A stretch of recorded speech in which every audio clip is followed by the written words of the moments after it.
Hello, welcome to the Grow Your Wealthy Mindset podcast, where it is all about helping amazing physicians just like you create a wealthy life free from burnout and with the financial security to practice medicine on your own terms.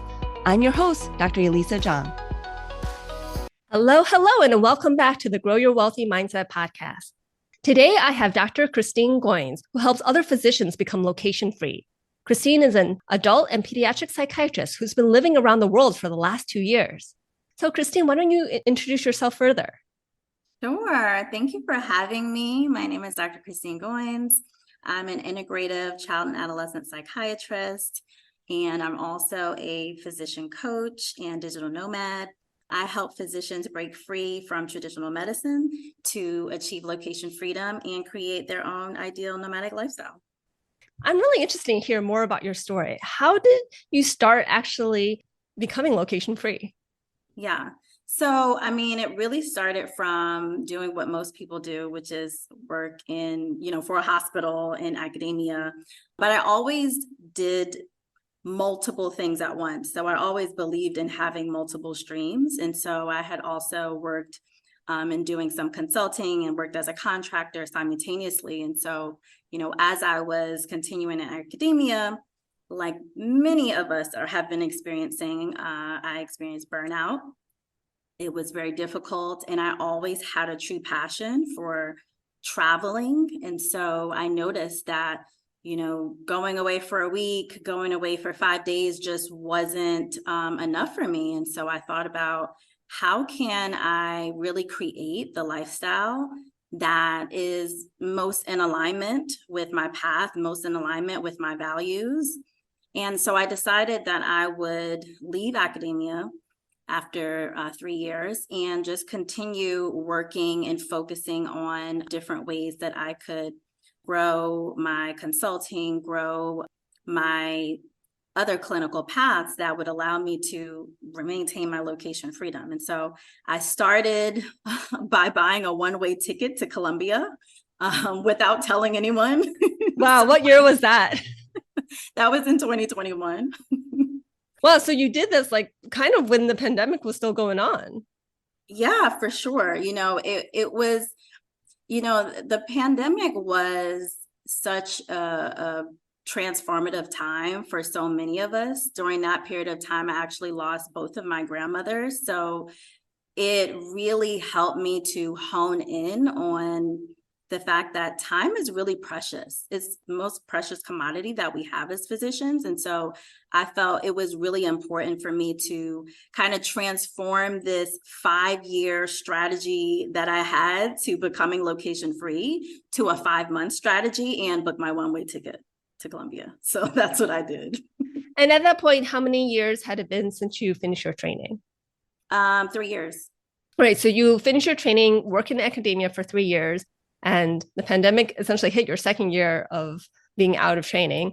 And then 2021 comes and you're burnt out already because a lot of us, definitely, if we weren't burnt out before the pandemic, a lot of us became burnt out with the pandemic, right? Yes. And so you booked this one-way ticket to Colombia. What were you thinking when you booked that one-way ticket? I was thinking, I'm going to be free. I'm going to create the life that I want. This is the life that I want to live. I had always wanted to travel. It was really funny because before I left, I gave away all of my possessions. I put belongings into my carry-on bag in a knapsack, and everything else I put, like my medical degrees and things like that, I put in a suitcase in my mom's basement.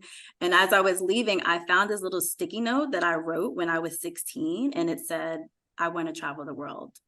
And I found this as I was leaving. And so I knew I had already booked my one-way ticket. And when I found that sticky note, I said, this is what the truest essence of me, even from a youngster, really wanted. So I knew I was going in the right direction. And why Colombia? I had so many reasons of picking Colombia first. One, the part of me, the physician part of me that loves algorithms and everything to be a great plan, knowing that I needed a plan B, knew that it was close enough that I could be back in the US in 3 hours if anything else broke out. But another part of it, I was a Spanish minor in college. And so I wanted to go somewhere that I could practice my Spanish as well. I knew I'd be in the same time zone. So that would give me, some time to kind of adjust. And I also really wanted to go somewhere that I can meet other people from the African diaspora. That was really important to me. So I went to Cartagena on the coast. All right. So you get to Colombia, and what do you do? I get there and I start my plan of creating this new lifestyle that I wanted. So I always thought that working 5 days a week and being off 2 days a week was very backwards. So I decided I would work 2 days a week and be off 5 days a week. So I started that. It was very weird at first because I'm like, what am I doing with my other days? But I would travel around the country. I would go out and meet people in the local community. I would go to yoga, do Pilates, like everything that I really loved to do. I would just spend my time enjoying, resting, going to the beach, watching the ocean, watching the sunset. So that's really what I did most of the time. Journal, really have time for deep introspection and like building meaningful connections, people that I still talk to today. So that's really how I spent my time. And then the 2 days you're working, what kind of work were you doing? So I was still contracting with different companies in the US, doing consulting work. And that's still the work that I do now, except now I also do physician coaching, and I'm just looking into other non-clinical opportunities as well. So how much of that consulting had you started before you bought that one-way ticket? I was doing a lot of that consulting already. So I just kind of built from there. So like I said, I was thinking about those things pretty early on. I always was thinking, even from training, I was always thinking of having multiple income streams. And so that's something that I really like to introduce to a lot of my physician clients, is just kind of like broadening the idea mindset about what you could be doing, even as you're coming out of training. Just you could be doing 1 day a week or half a day a week of just something on the side that you really enjoy, that's related to not only maybe a skill or a talent that you have, or a special niche, but maybe it's even related to your life experience. That's something that you can always be cultivating and growing on the side that could flourish into producing the lifestyle that you want later on. Yeah, certainly creating multiple streams of income is something often talked about when we talk about financial freedom and building wealth. For sure. But I mean, you're 3 years out of training. I assume, do you have medical school debt or education debt? Yes, I definitely did. And that was definitely something that I think was one of the main barriers that I had prior to leaving. Like, what am I going to do? Am I still going to qualify for PSLF? But the thing is, there are multiple strategies to paying off student loans. And I learned that actually I could fast forward my ability to pay off my student loan debt by traveling full time. So that was once I figured that out, that it actually wasn't initially, I thought it was the reason why I shouldn't leave. And then later I realized, wow, this is a reason I should really get out there and live the life that I want. So. Well, I mean, since 2021, actually, no one's really had to make payments on their student loan debt. So that has definitely been beneficial. But, that is expiring. There's going to be student loan debt repayments are going to restart in the coming months. So what's your plan? And you said that you could actually even accelerate paying off that student loan debt. Tell us more. Yeah. So, the strategy that I typically use, I think many people who travel full-time use a lot of these strategies. One is practicing geo arbitrage. So it's living in places that allow you to, improve your quality of life, but also decrease your cost of living.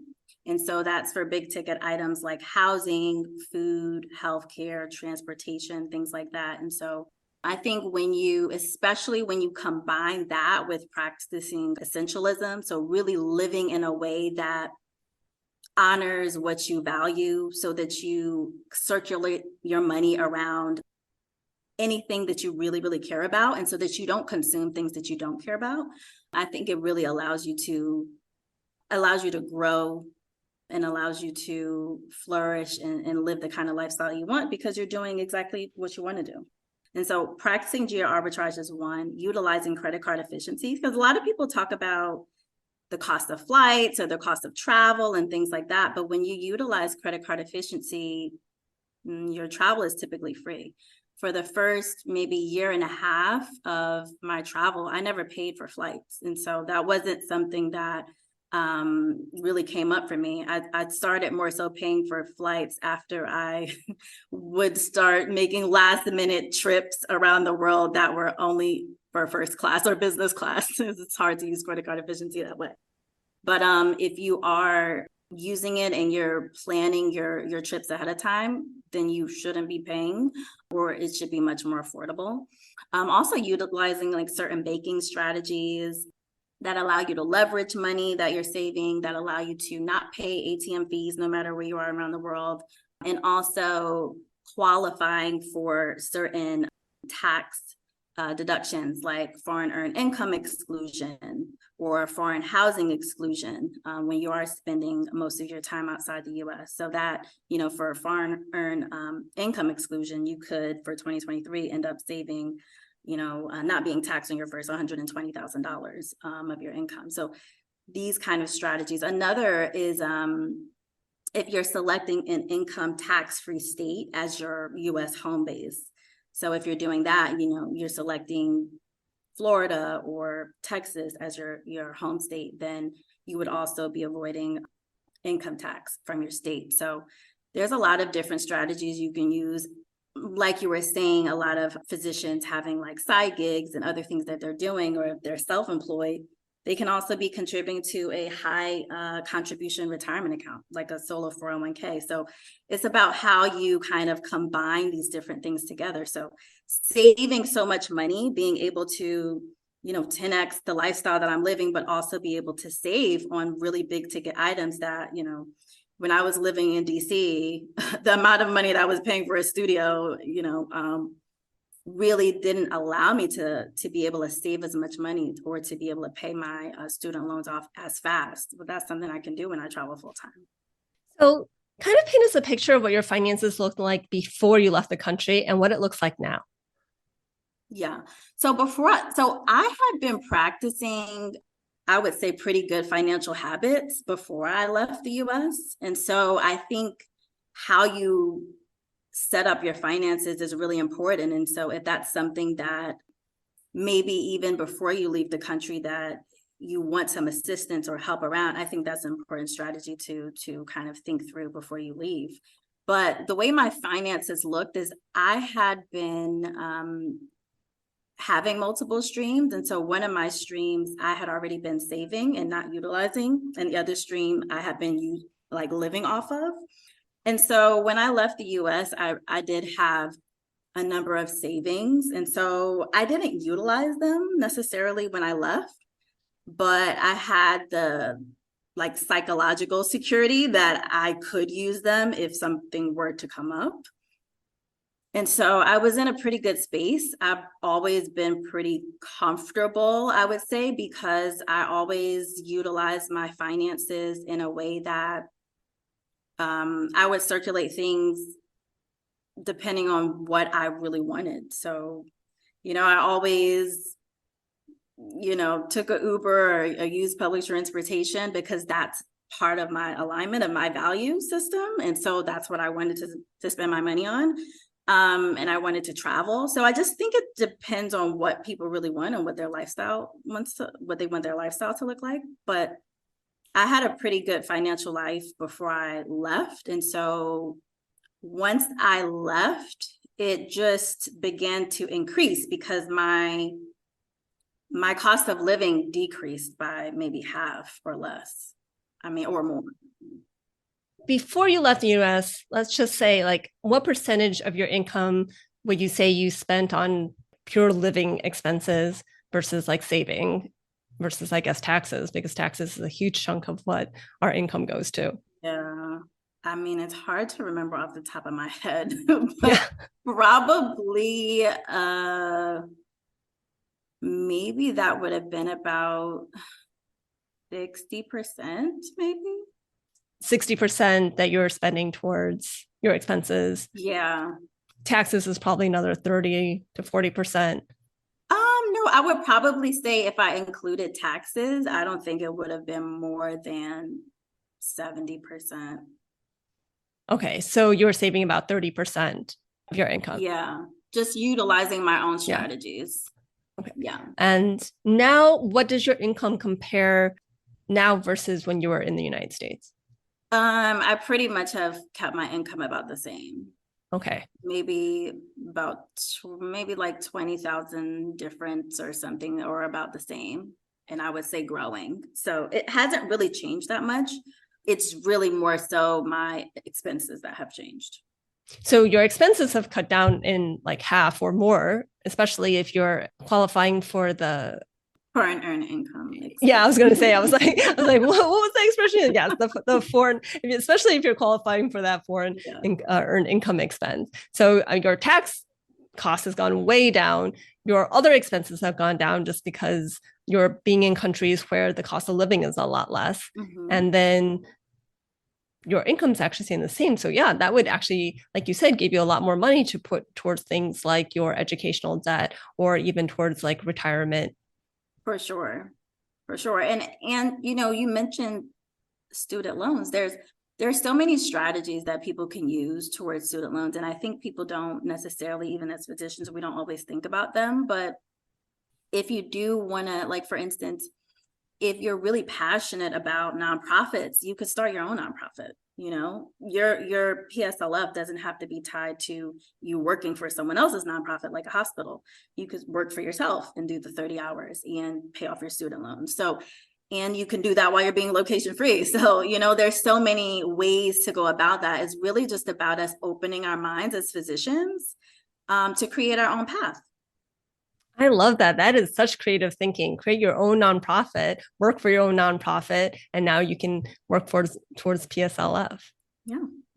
Let's break down all the different things you talked about, because you went through a lot of things fairly quickly. So geographic arbitrage is really living in places where the cost of living is just less. So now your basic living is less, your food is less, your rent is less.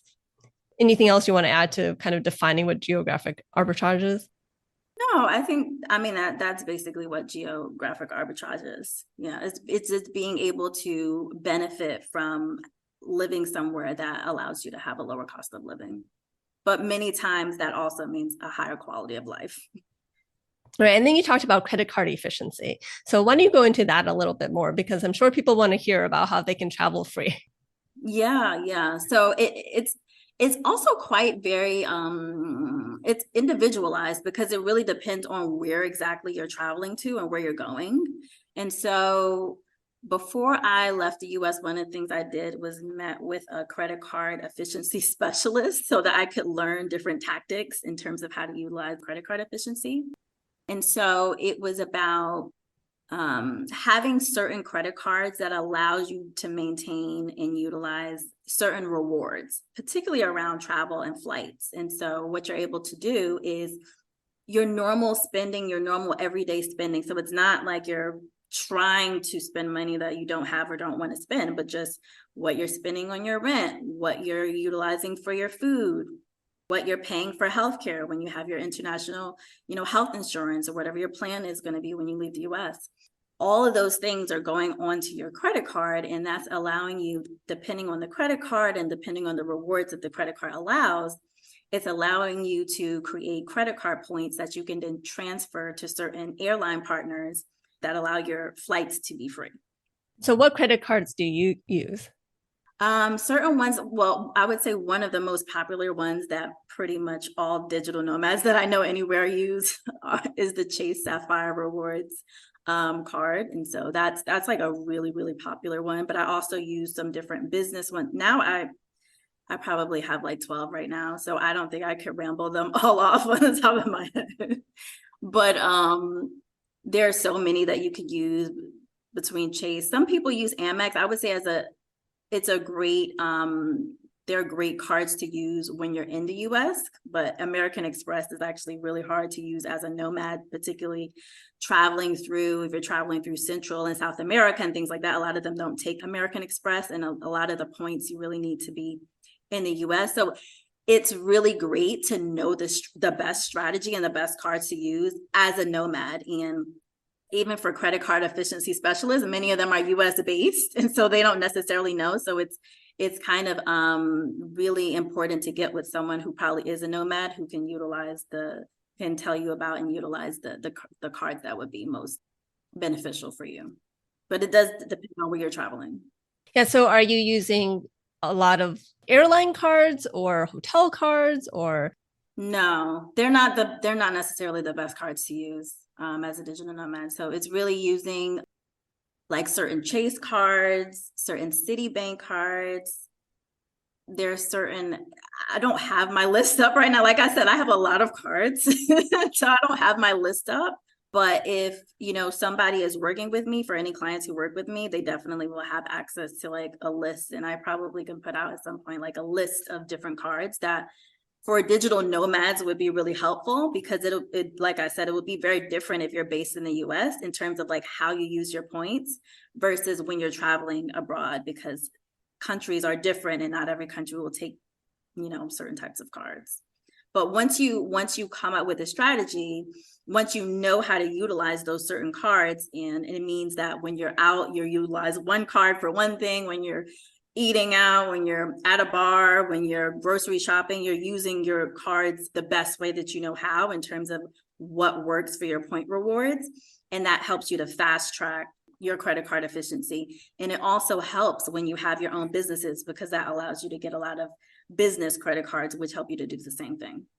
Because I'm thinking that if your expenses are half of what they were in the US, that means you're putting less on credit cards than probably most people in the US are putting on their credit cards. And yet you're probably traveling more than people who are based out of the US. So you must really be being very efficient with your credit card utilization. Because I'm thinking like, yeah, I have the Chase Sapphire Reserve card. And I have developed quite a few points on there, but not enough to be completely traveling free all the time. Yeah. I mean, and I don't know if for most people I don't know if all of their rent or their entire mortgage or their entire life is on their cards the way that mine is. So I, like you said, I think it's really about the strategy. That's true. Most people are probably not paying their mortgage or rent on their cards. Yeah, I mean, that's one of the largest expenses that they probably have. And so that really helps you to fast track, your points. All right. And then you talked about banking strategies. And so this is avoiding ATM fees. What other kind of things are you looking at with banking strategies? Just like knowing connections to certain, I don't want to name any like particular, because they're not paying me to do so. Yeah. But it's about, just knowing certain strategies so that you could leverage, money that you already have, that you have saved, just in case you want to do other things. If there's certain things that you want to purchase, if there's real estate that you want to get, it just allows you to have more flexibility as you're traveling. So I think it's just about knowing different strategies that you can use so that you have the most flexibility that you can have as you're traveling. It's just giving you more options. All right. And then the foreign income exclusion. I know you're not a CPA, and neither am I. I should have said this in the beginning. I am not a CPA and I'm not a financial planner. Okay. But I'm just telling you what I've been utilizing that's been working for me. So can you just at least give a little bit about general guidelines of how much travel is necessary or how much of living out of the country is needed in order to actually qualify for the foreign income exclusion? Yeah, so for the foreign earned income exclusion, you have to be out of the US for 330 days. They don't have to be consecutive, but you have to be out for 330 days. And I also believe that includes being, over international waters. And so you don't want to be on a cruise, like in the water. You have to be in a country for 330 days. Oh, that's interesting. So you can't be on a cruise boat. I wouldn't do it. I would make sure that's in your, so that leaves about 35 days that you have to be, in the US, and that would probably include your cruise. So, talk to a CPA and kind of figure out what your plan is. But I'm very strategic about the number of days that I spend in the US. If you're going to embark on this, you should fly out on December 31st. Get all your US days in right before you leave. Yes. So how have you really been able to maintain the same level of income outside of the country as you were when you were in the country? Well, I mean, and it continues to increase because I start other businesses. Like I use the time that I have to develop and foster other passions.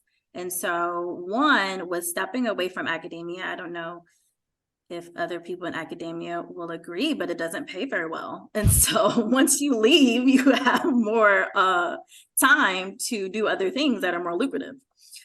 So for me, even when I was living in the US, 4 days of academia was equal to, 1 day of doing contract work or, consulting work. It was really important to me to be in academia, to work with the communities and the populations and the patients that I really wanted to work with. But once I opened my mind to the fact that I could do the same thing while living the life that I wanted to live, that really allowed me to flourish, not only in terms of my career and in terms of like my mental health and my physical health and my mindset, but also in terms of my financial health. Because like I said, I was able to stop doing that, spend more time on what was more lucrative. And that's what allowed me to really just continue to make the same amount and continue to grow now that I have also a physician coaching business. So it sounds like the first step is really to embrace becoming an entrepreneur.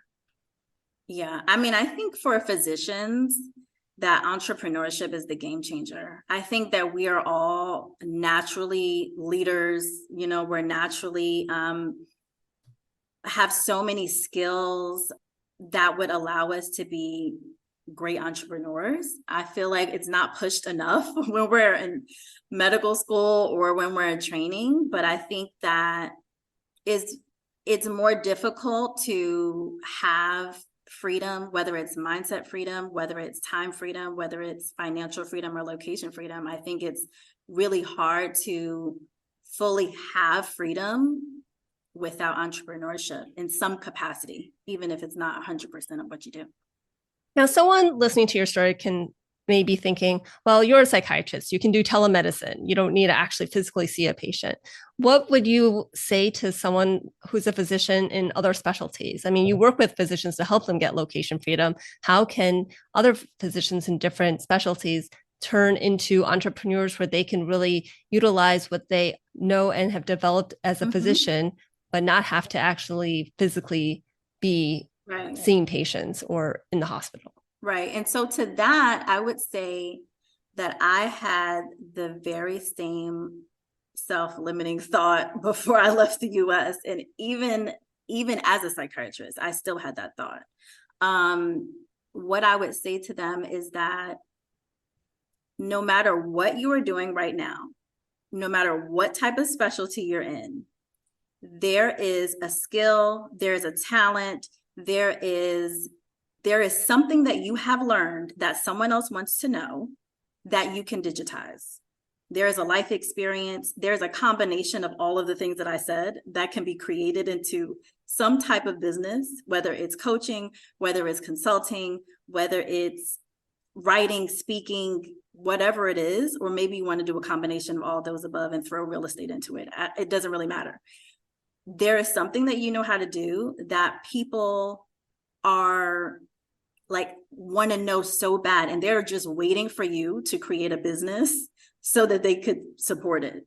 So that we have so much knowledge, we have so much talent, so much skill, and it's time for us to just step up as leaders and go out there and create these companies and create the lives that we really want. So I would say that you could do it. It just takes being a little bit more open-minded and just thinking outside the box. But I don't think there's anyone in any specialty that cannot do it. And I've seen a bunch of people, like even dermatologists who are online teaching people how to, give Botox. Like there's every kind of specialty online, and people are learning in every specialty how to digitize their expertise. So if you have an expertise, I 100% believe there's a way for you to digitize it.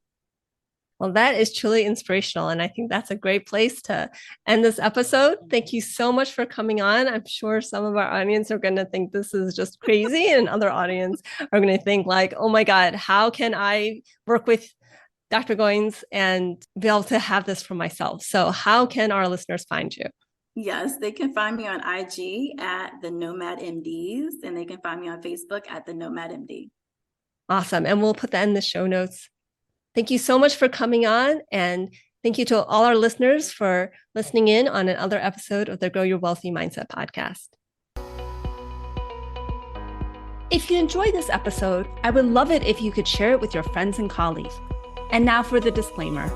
I am not a certified financial planner, accountant, or attorney, and nothing I say should be construed as professional investment, tax, or legal advice. This show is primarily for your education and entertainment.